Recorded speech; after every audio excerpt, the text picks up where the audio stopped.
Hey everyone, ready for another deep dive. This time we're taking a look at Astro, this web framework that's been making waves lately. Yeah, Astro's been getting a lot of attention. Yeah, and the more I read about it, the more I think it could be a game changer. We're talking websites that load super fast, Super fast. content that takes center stage, Yeah. and a level of flexibility I haven't really seen before. It's definitely interesting. What's really fascinating is that Astro isn't just hype. It's really a new approach to building websites. It's shaking things up. Yeah. Especially when it comes to performance and how we think about content. Okay, I'm hooked already. Okay. But before we go too far, let's start with the basics. What is Astro?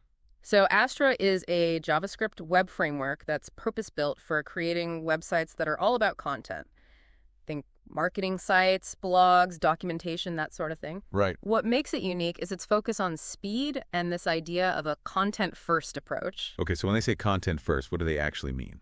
It means that Astro is designed to make it really easy to manage and display your content from all kinds of sources. Local files, APIs, even headless CMSs, without making things overly complicated.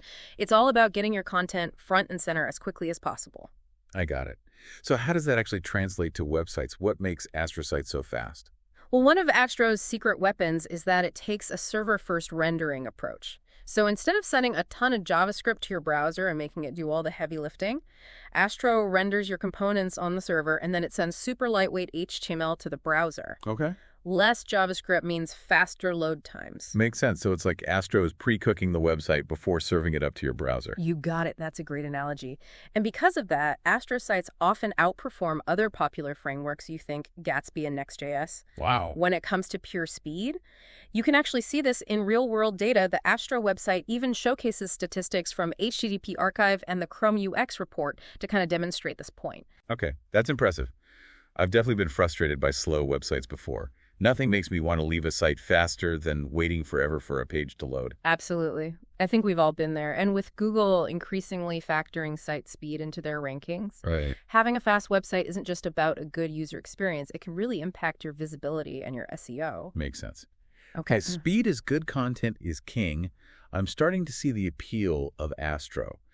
But can we get a little bit more hands-on here? Like, how does Astro actually work? What are the fundamental building blocks? Sure. So one of the first things you'll encounter is Astro's file-based routing system.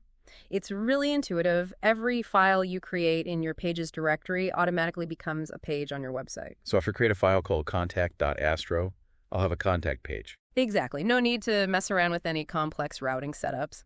Now let's zoom in on the structure of an Astro component. These components live in .astro files, and they have two main parts. A JavaScript section, which is enclosed in triple dashes for component logic, and then an HTML template section for the structure and the look of your page. I'm picturing this right. The JavaScript part is like the brains of the operation, and the HTML is the face it presents to the world. That's it. The JavaScript section is where you'll handle things like data fetching, defining variables, and controlling how your component behaves. The HTML template is where you structure your content, and you just use familiar HTML tags and syntax for that part. That makes sense, yeah. Yeah. How do you bridge the gap between the JavaScript and HTML parts? Like, how do they communicate with each other? So Astro uses a really neat concept called slots to inject content into components. Think of slots like placeholders in your HTML that you can fill dynamically with data from your JavaScript.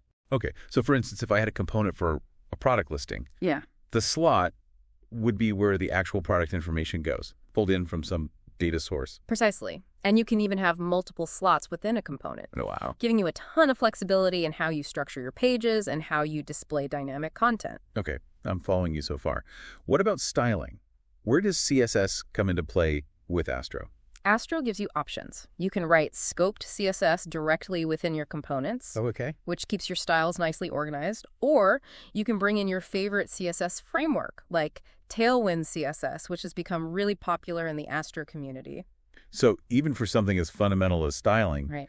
Astro gives you the freedom to choose what works best for you. Exactly. It's all about giving you the building blocks and letting you create in a way that feels natural. Now, the Astro docs also mention something called content collections. Have you seen that? Yeah, I was just getting that. But what are content collections all about? Content collections are Astro's secret weapon for organizing and managing all the content for your website. They're especially useful when you're working with Markdown and MDX, which are common formats for writing things like blog posts and documentation. Okay, so Markdown, MDX. These are those formats that make writing content easier, right? Like you can just write in plain text, but with some basic formatting. Exactly. It lets you focus on writing without having to worry about complex HTML. And Astro's content collections make it super easy to organize, manage, and use that content on your website. I like the sound of that. Making things easier is always a good thing. So let's say I'm building a blog with Astro. Where do my markdown files go and how do I actually use them? The typical setup is to create a folder called Content at the root of your Astro project. And within that directory, you can have separate folders for different types of content. So you would have a blog folder for all your blog posts. I like how organized this is already. Organization is key, especially when your website starts to grow. Inside your blog folder, you'd have individual markdown files for each blog post, each one with its content and a special section at the top called Front Matter. Front matter? What is that? Front Matter is basically a YAML block at the top of your markdown file. It's where you store metadata about your post, things like the title, author, publication date, and any other relevant information. So it's like a little ID card for each blog post, Mm-hmm. telling Astro what the post is all about. You got it. Astro uses that Front Matter to organize and display your content. And here's where it gets even more powerful. You can actually define these things called collections in a config.ts file. This lets you set up rules for how Astro handles different types of content. Rules? Like what kind of rules? Well, for example, you can use schemas to define the data types that are allowed for each field in your Front Matter. This makes sure everything's consistent and type safe. So if you have a date field, you can specify that it must be a valid date format. This helps prevent errors and keeps your content structured in the right way. So schemas are like guardrails for my content, making sure everything stays in line. Exactly. They bring a level of predictability and reliability to your content, which is really valuable as your website grows. And Astro even lets you use a library called Zod for validation within these content collections. Okay. We could do a whole other deep dive on Zod later on if you're interested in exploring that further. Zod, content collections. It's amazing how much Astro is doing to make content management easier. It really is. And we're just getting started, but I think it's time to shift gears a bit. We've talked about how Astro handles content, but how do we actually get that content onto the pages of our website? That's a great question. I was wondering that myself. Well, that's where Astro's dynamic routing comes into play. Dynamic routing. Yeah, it lets you create pages based on data using like these special bracketed placeholders in your file names. So for example, if you have a file named, slug.astro inside your blog folder, Astro is going to automatically create a unique page for each of your blog posts, and it will use the slug from each post's front matter to do it. Slugs. Yeah. So that's basically like a URL-friendly name for each post, right? Exactly. Usually it's a lowercase version of your title with hyphens separating the words. Okay. So if your post is called Astro, a deep dive, the slug might be Astro, a deep dive. Gotcha. Okay, so Astro takes the slug from each post's front matter and uses it to dynamically generate a route just for that post. Precisely.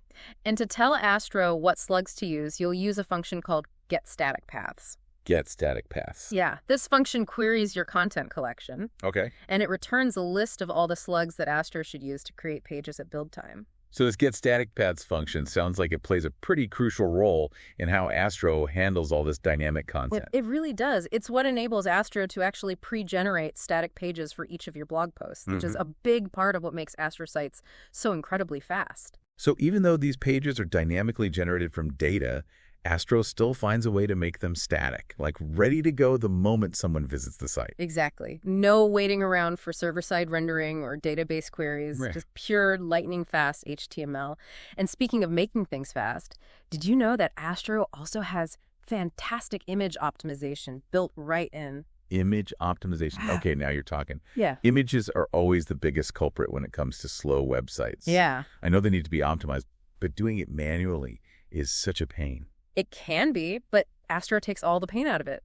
They have this dedicated image component that handles all the optimization for you. So all I need to do is use this image component instead of the regular MNG tag, and Astro handles the rest. Yeah, pretty much.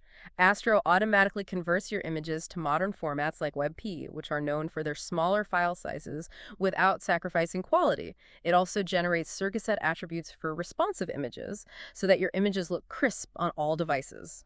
And it even does lazy loading, so images only load when they're about to appear on the screen. WebP circuit lazy loading. Astro is like the all-in-one package for image optimization. It is. That's going to save me so much time and effort. It will, and it's all built into the framework. You don't need any extra plugins or anything. It's just another example of how Astro really simplifies building these high-performance websites. Okay, I am seriously impressed with Astro so far. Yeah. It's fast, it's content-focused, and it takes care of things like image optimization automatically. Yeah. But I have a question. Mm-hmm. We've been talking a lot about static site generation, but what about when you need more dynamic content? Right. Like user profiles or data that changes frequently. Can Astro handle that as well? Absolutely. While Astro defaults to static site generation, SSG, it's also really flexible when it comes to server-side rendering, SSR. Okay, wait, SSG, SSR, can you break those down for me? I always get those two mixed up. Sure. So think of it this way. SSG is what we've been discussing so far, generating all your website's pages at build time. It's super fast, but it means your content won't change unless you rebuild the site. Right. SSR, on the other hand, renders pages on demand each time someone visits them. This allows for dynamic content that can change based on user input, data pulled from APIs, or even the time of day. So for something like a chat app or a stock ticker that's constantly updating, SSR would be the way to go. Exactly. Or if you have user-specific content, personalized dashboards or shopping carts. Right. SSR allows you to fetch and display that data on the fly. This is making a lot of sense. So how do you switch between SSG and SSR in Astro? Is it complicated? No, not at all. Astro makes it super simple. It's controlled by a setting in your astro.config.mjs file. By default, the output property is set to static, but you can change it to server to turn on SSR mode. Wow. One setting, and I can toggle between static and server-side rendering. Yeah. That's incredible. So in SSR mode, how does Astro handle those dynamic routes? Yeah. Those pages with the bracketed placeholders we talked about earlier, what happens to get static paths? In SSR mode, Astro handles things a little differently. Instead of generating all those static pages at build time, it renders those dynamic pages on demand every time someone requests them. So it's like Astro's creating the pages in real time just for that visitor. You got it. And to actually access those route parameters, like the slug in our blog post example, you use the astro.params object inside your component's JavaScript section. Okay, so astro.params basically gives me the information I need, like the slug, to fetch the right data for the page. Precisely. From there, you can use that data to dynamically generate the HTML for that specific page, just for that visitor and the content they're requesting. Dynamic routes, server-side rendering. Astro is really starting to sound like a powerhouse. What other server-side capabilities does it offer? Does it stop at just rendering pages? Nope. This is where it gets even more interesting. With Astro's SSR mode, you can also create server API endpoints right within your Astro project. Hold on, API endpoints? Yeah.